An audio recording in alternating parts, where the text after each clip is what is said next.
Hi, and welcome to the Genshin Impact 5-star character overviews. This time, we'll be covering the characters hailing from LIYUE. For each character, we'll be giving a general overview on their abilities, strengths, weaknesses, archetype, recommended stat upgrades, as well as how to generally play them. This will all be condensed into a closing panel at the end of each character's section to show you recommended weapons and artifact sets for each archetype, giving you a general idea on who you may want to pull for and what to look out for when farming.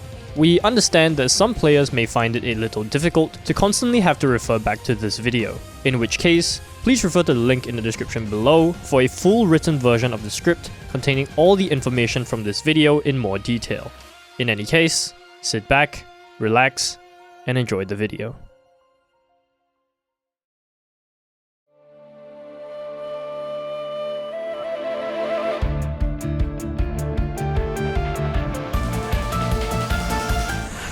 If you lie on the grass, you can feel the heartbeat of the world. Half human, half Adeptus, Ganyu is the long-standing secretary to the LIYUE Keqing, having roamed the streets of LIYUE Harbor for thousands of years and working hard to take care of the home she holds so dearly. Ganyu is one of the strongest DPS characters in the game. While her normals are nothing special, she has unquestionably the most powerful charge shot out of any bowed character. When held to level 2, it not only does cryo damage, but also creates a bloom that fires multiple arrows within a radius that deals further AoE cryo damage. Her elemental skill is the Trail of the Qilin.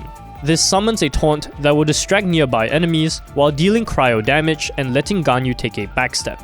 Once it is destroyed or its duration is up, the Lotus will explode, dealing more cryo damage. Do keep in mind that when Ganyu is taking a backstep, she does not have any invincibility frames. This is long overdue. Ganyu's burst is the Celestial Shower, where she summons a cryo disco ball which continuously rains cryo shards within a fairly large radius. This has a 15-second uptime and a 15-second cooldown, meaning if you can funnel enough energy into Ganyu with a cryo battery like Diona, you can constantly have this burst active.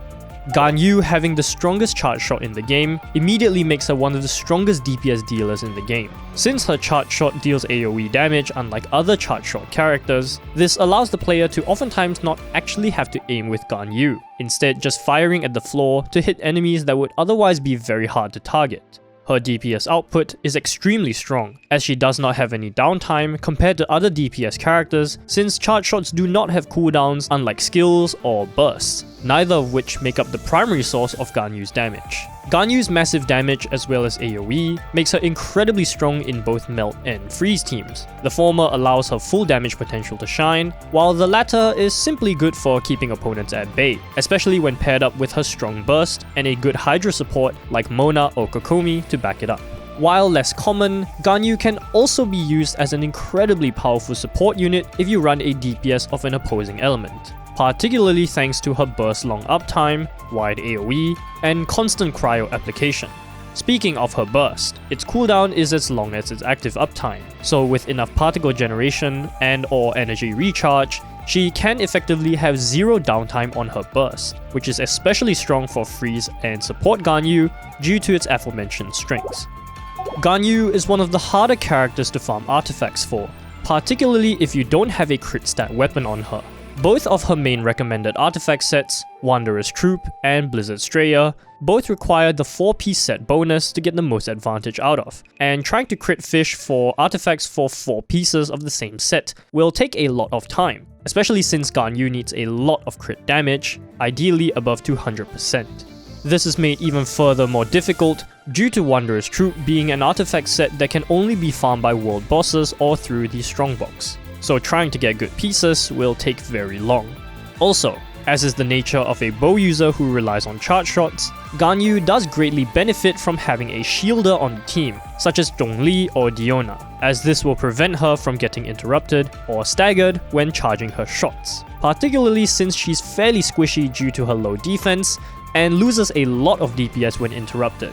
Ganyu is also sometimes very reliant on her party members to unlock her potential, particularly in her best freeze teams. While Melt Ganyu isn't as reliant on good teammates, most of Ganyu's meta freeze comps rely on 5-star characters like Kokomi, Kazuha, or Mona. So you may have issues if you do not have certain characters or investment in them when trying to build for a freeze Ganyu. Ganyu is overall one of the best characters in Genshin Impact. At the time of writing, she and Ayaka are the strongest cryo characters in the game. Her huge raw damage output will allow you to basically clear everything in the overworld, and with the right teams, she dominates at any level of play. For Melt Ganyu, we recommend the Wanderer's Troop as the main artifact set, with the primary stats to look out for being both crit rate and crit damage in the circlet or substats, along with some elemental mastery if you can. For Freeze Ganyu, we recommend using Blizzard Straya, with stats focusing primarily on crit damage, attack percent, or energy recharge. You won't need to fish for crit rate thanks to the 4-piece set bonus, as well as Cryo Resonance automatically giving you much more crit rate. For both artifact sets, we also recommend a cryo damage bonus goblet. If you're looking for one of the strongest DPSs in the game with a unique bow playstyle, or are looking for a cryo unit that excels in both melt and freeze teams, then it's time to start working overtime with Ganyu.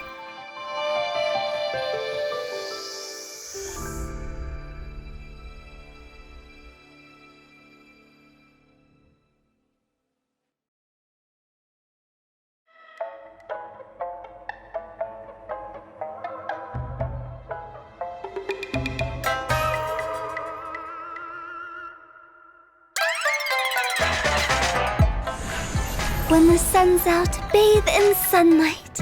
But when the moon's out, bathe in moonlight. Having taken over the business at a young age, Hu Tao is the 77th director of the Wangsheng Funeral Parlor, handling all the funerals and last rites of all the people who pass on in LIYUE. Hu Tao is one of the most damaging elemental skills in the game, Guide to Afterlife. When activated, Hu Tao loses 30% of her current HP, but massively increasing her attack stat based on her max HP. This will increase in scaling according with your skill's talent level. All of her follow-up attacks will then be converted into pyro damage, and enemies who get hit by Hu Tao's charge attack damage will also continuously take pyro damage every 4 seconds.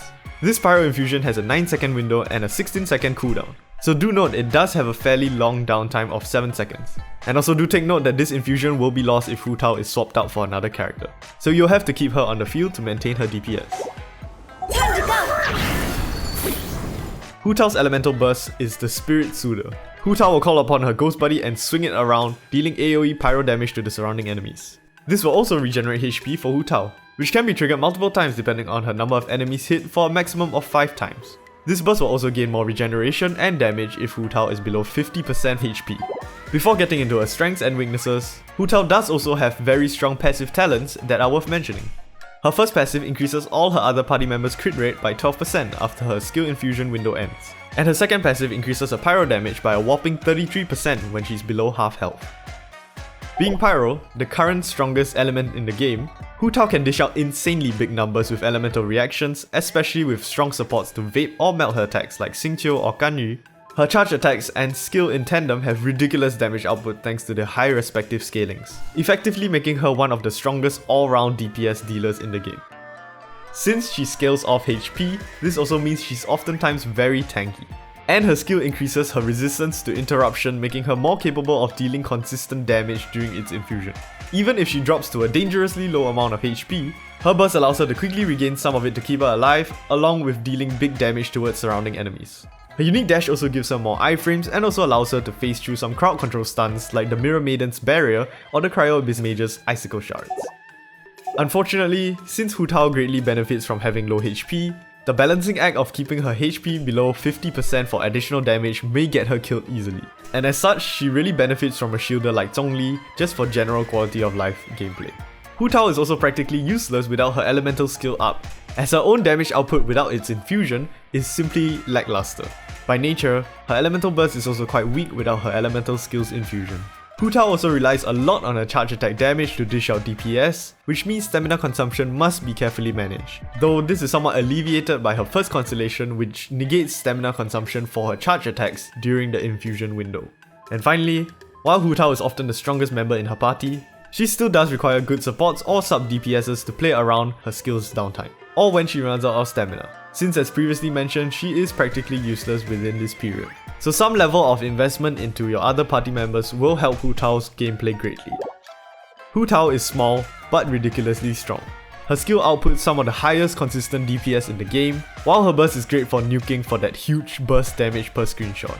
And at the time of writing, Hu Tao is unquestionably the strongest pyro character in the game, and also one of the strongest units in general. While her gameplay isn't exactly anything special, as it's just doing charge attacks over and over again, she does do it most efficiently out of the cast. For artifacts, we recommend focusing on her HP stats first, followed by a decent crit rate to damage ratio along with a pyro bonus goblet if you have one. Bonus mention goes to Elemental Mastery for substats to maximize her reaction damage as well. If you're looking for a stupidly strong DPS who can basically wipe the floor of the entire game with ease, or just like seeing that big rate damage per screenshot, then let Hu Tao guide you into the afterlife.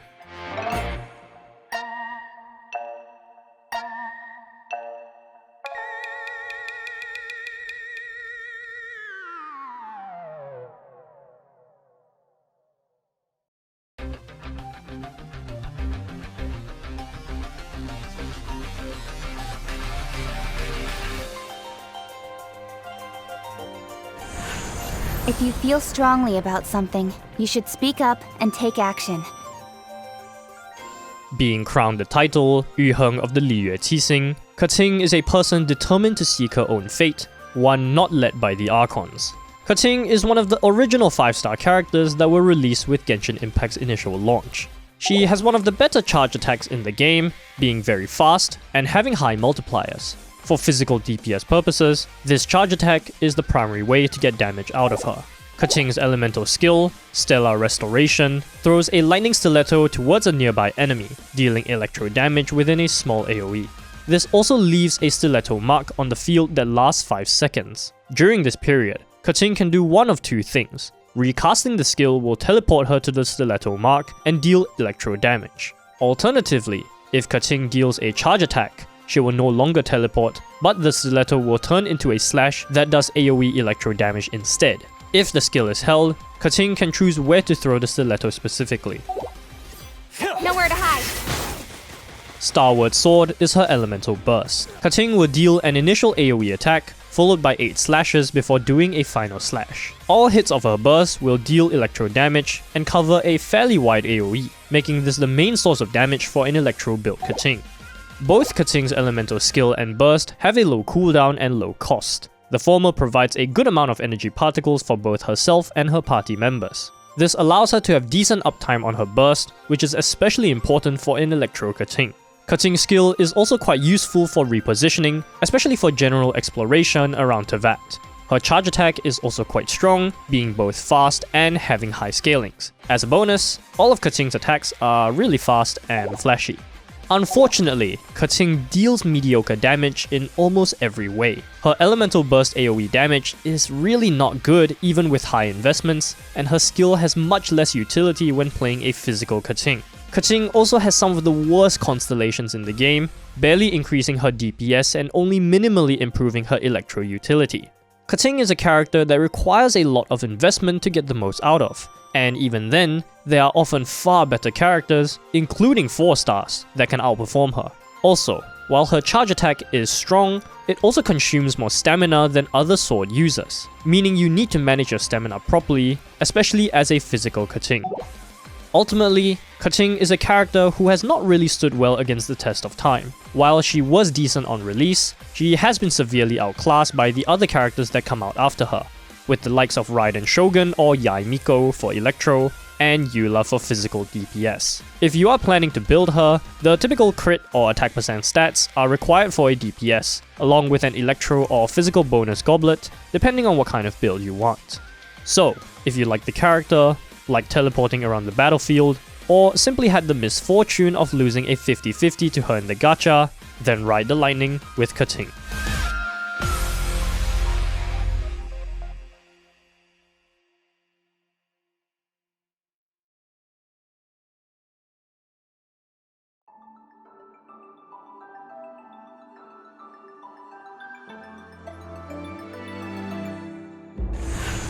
Did you ask me something? Sorry, I forgot. After being accidentally killed in a crossfire between the Adepti and demons, Qiqi was resurrected as a zombie out of pity, being blessed by the Adepti with a body that cannot die, and now works at the Boo Boo Pharmacy collecting herbs. Qiqi's elemental skill, Herald of Frost, summons a herald that deals AoE cryo damage to enemies close to her. The herald then deals continuous damage and cryo application to surrounding enemies, as well as providing periodic healing to characters on the field.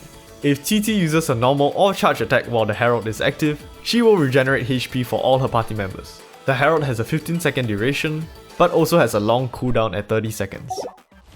Orders given. Orders received. Qiqi's elemental burst, Preserver of Fortune, unleashes a large burst of cryo damage, and marks all nearby enemies with a fortune preserving talisman. Party members who deal damage against the enemies marked by the talisman will regain HP. The talisman lasts up to 15 seconds and has a 20-second cooldown. Both Qiqi's healing coming from her elemental skill or burst damage scale off her attack stat. Qiqi provides some of the strongest healing in the game. Her healing is so significant that it is oftentimes quite overkill, and can quite often make it very difficult for your party members to die. Unfortunately, the strengths kinda just stop there. Qiqi's elemental skill unfortunately has a really long cooldown, nor does it generate any particles. In addition to that, her elemental burst is fairly costly at 80, so she will have a hard time using this burst even if you have another cryo member in the team. Her ability to apply cryo is also pretty bad, as the skill has ICD for its cryo application, on top of it needing to be close to the enemy. And her elemental burst is unreliable due to its high cost. The burst talisman healing only starts when allies attack it, which risks your low health characters dying if you are uncareful, since you have to swap into them and auto attack first before getting any HP regeneration. And Qiqi also provides incredibly little offensive utility, and her constellations don't do much to improve on that either. Overall, Qiqi is, alongside Keqing, often considered to be among the worst characters in the game. While she is the strongest healer on paper, her biggest weakness is that she cannot pull double duty as a DPS or support. Healers like Jean and Kokomi still manage to output impressive damage, while others like Bennett and Diona greatly buff the team or generate particles while being able to heal them. Qiqi's low DPS and lack of energy regeneration without her Constellation 1 makes her fall behind the curve. However, her overkill healing makes her the biggest beneficiary of the Ocean Hued Clam artifact set, which will allow her to convert overflow healing into damage for some DPS. We recommend only running this set along with attack percent, crit, and as well as some energy recharge stats for a well-rounded Qiqi build. So, if you lost your 50-50, don't own a Diona, or get debated by the legendary 1.0 tier list and thought that she was actually strong, then start gathering some herbs with Qiqi.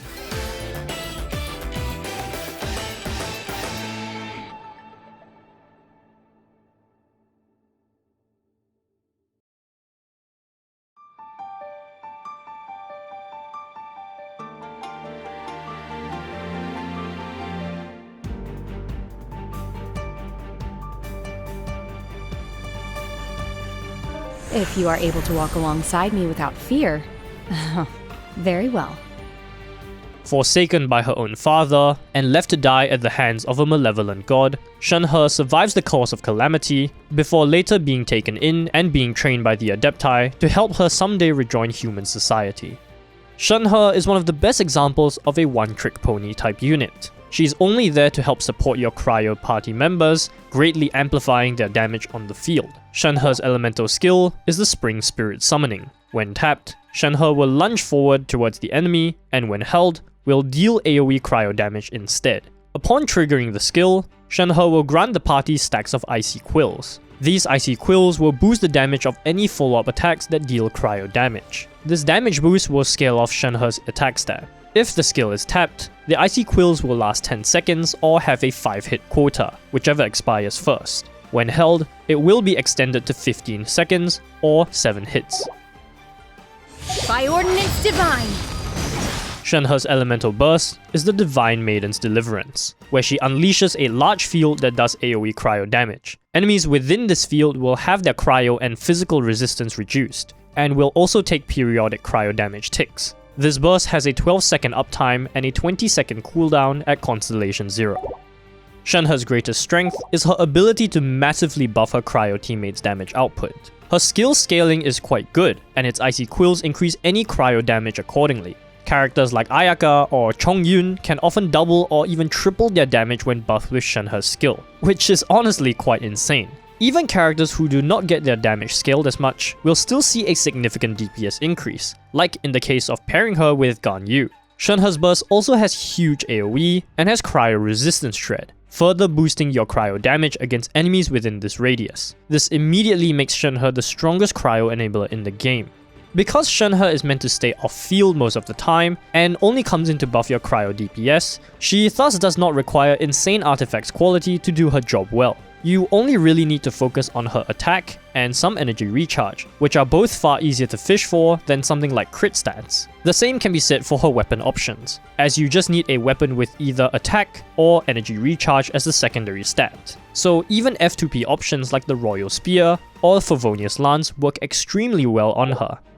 Shenhe's biggest weakness is that she only buffs cryo allies, so in any other party where the DPS is not a cryo unit, Shenhe's utility becomes practically useless. She's not a character that can just be slotted into any team, so if you do not have a strong cryo DPS like Ganyu or Ajax, Shenhe is frankly not worth using Primo Gems on. Her burst cost also is quite high at 80, so having an energy recharge weapon or having energy recharge substats is strongly recommended if you want her burst rotation to be smoother, though this can be somewhat mitigated if you run a mono cryo team and have a battery like Diona, or simply just care about increasing Shenhe's skill scaling and don't rely too hard on her burst cryo shred. Shenhe is an interesting archetype of a character. She's only good at one thing, but in that regard, she is the best in the game at what she does. For cryo DPS players, Shenhe has become a huge must-have for those teams due to the sheer DPS increase she can provide to them. However, for players without such comps, Shenhe is basically a waste of Primo Gems as she offers practically no other utility. Regardless, Shenhe is arguably the best cryo support unit in the game, and it helps that she doesn't require as much investment as many other characters to make her excel at her job. We recommend stacking attack percent as the main stat for the Circlet, Goblet, and Sands to increase her skills buff. We also recommend trying to get energy recharge as the substat in her artifacts, as well as attack percent as a substat in the Flower or Feather, though these aren't strictly necessary either. So, if you have a strong cryo DPS in your party, and wish to greatly increase their damage output with the strongest cryo buffer in the game, then learn the ways of the Adepti with Shenhe.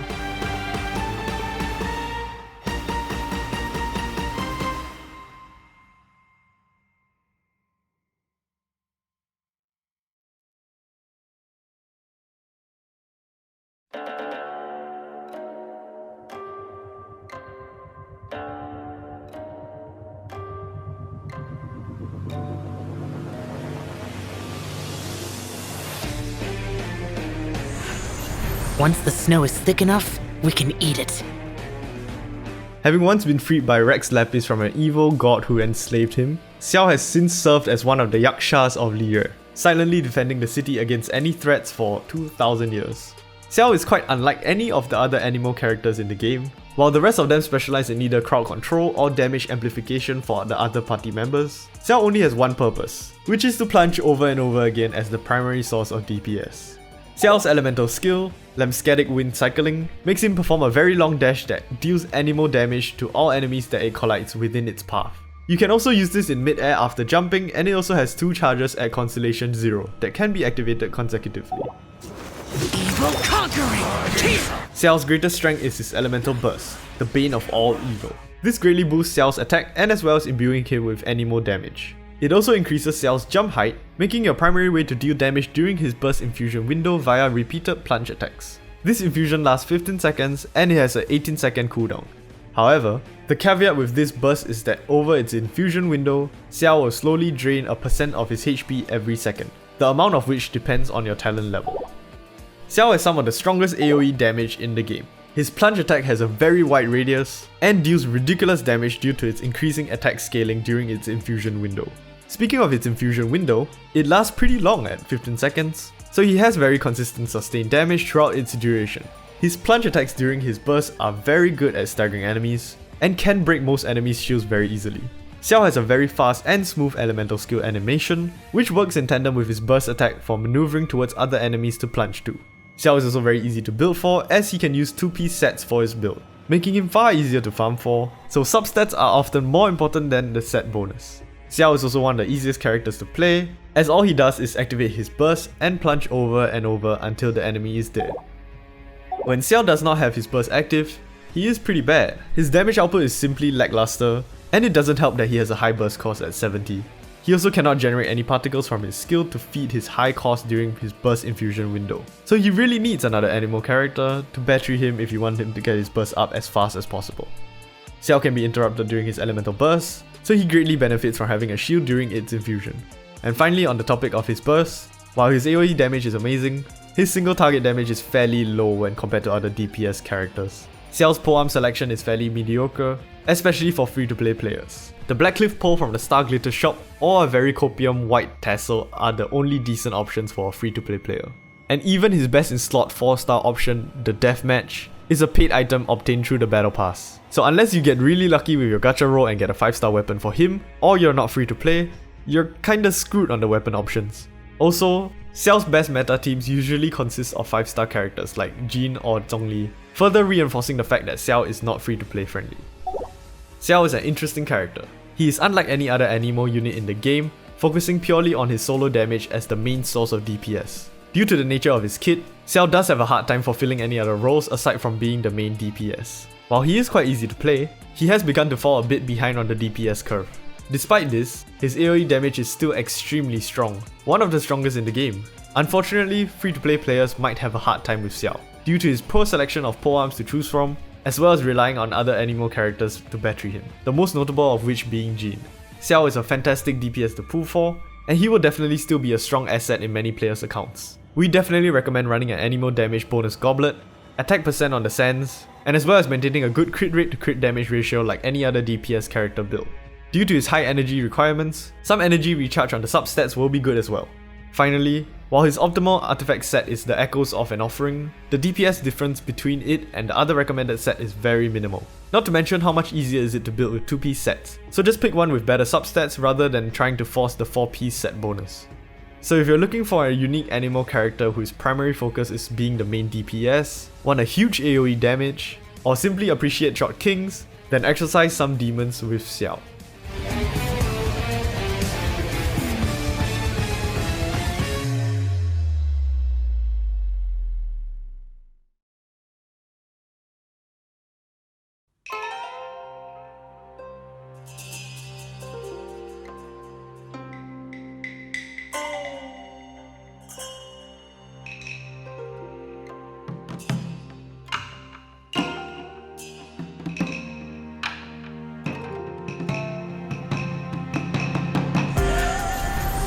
What name will you be signing on this contract? After feigning his death and entrusting the rule of his nation to the people of LIYUE, Rex Lapis now roams the streets of LIYUE Harbor as the well-respected consultant at the Wangsheng funeral parlor under the guise of Zhongli. Zhongli is the strongest shield character in the game. His elemental skill, Dominus Lapidus, creates a geo pillar that periodically does geo damage within a small square area. This geo pillar will resonate with any other geo constructs within its AoE, allowing them to deal periodic geo damage as well. When Dominus Lapidus is held, Zhongli creates a jade shield around him, along with a pillar if one isn't already on the field. This shield has a set amount of damage absorption, as well as additional absorption scaling off a small percentage of Zhongli's max HP, meaning that you can have an extremely strong shield if you build enough HP. The Jade Shield lasts 20 seconds and has a 12-second cooldown, so ideally, if you do not eat too much damage, you can have a 100% uptime on your shield. Also, while the Jade Shield is active, it has 150% damage absorption against elemental and physical damage, and enemies within a small AoE of the character protected by the Jade Shield have their elemental and physical resistance reduced, meaning you will take less damage while being able to do more. I will have order!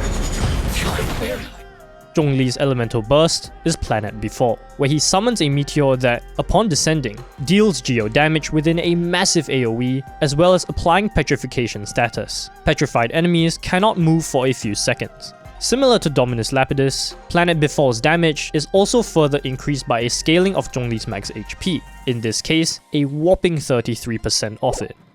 Having the strongest shield in the game, Zhongli can defend your team from ever taking damage in most instances. This can often negate the need for a healer in the party, as well as the need to dodge against most enemy attacks. Its incredibly long duration also means you can effectively be shielded 100% of the time, while its passive helps your party take less damage while dealing more to enemies. Its resistant shred against nearby enemies in particular has the rare universal quality, reducing all types of resistance, including physical and geo, which are very hard to come by, making Zhongli one of the strongest support units in the entire game. It is often overlooked how much DPS you gain by not having to dodge, so Zhongli's shield is incredibly useful for characters that require constant uptime on their DPS, like in the case of Ganyu.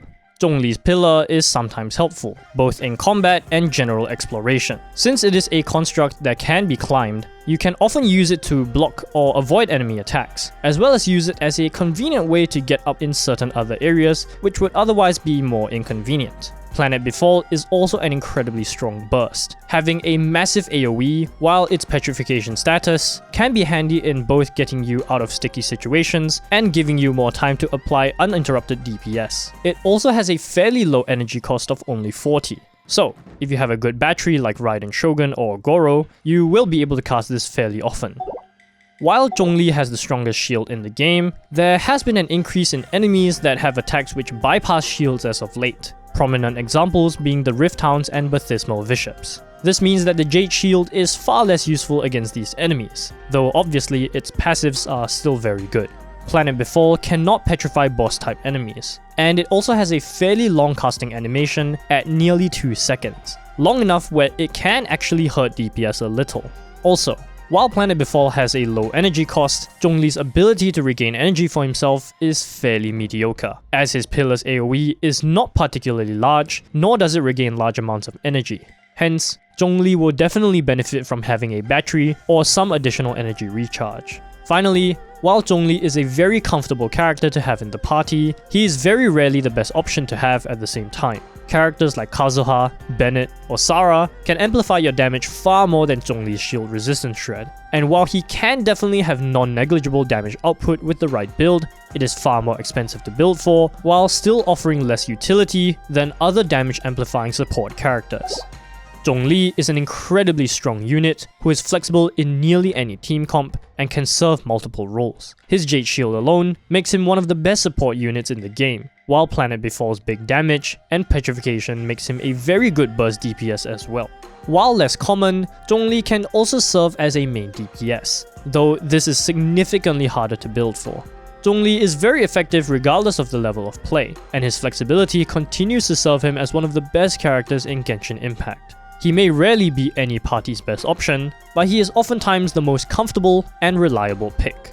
When building a DPS or hybrid support Zhongli, looking out for crit stats, some energy recharge, and a geo bonus damage goblet, along with some nice amounts of HP like on the sands or substats, will be very effective in boosting his damage output. You can also build him as a pure shield bot by simply stacking large amounts of HP on him and nothing else, though this is generally considered a massive waste of Zhongli's potential, especially in more recent versions, not to mention the huge extra benefits he brings when built as a hybrid support instead, and thus we do not recommend it.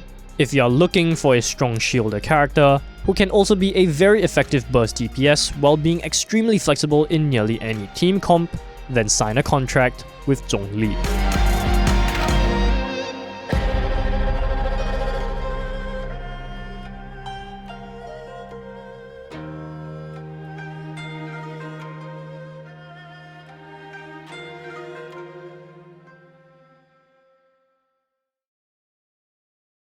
Thank you all for watching this video. This video took a lot of time and effort between multiple people as well, so please do follow everyone who worked on this, links of which will be in the description below. Stick around, as up next, we're headed to the Nation of Eternity.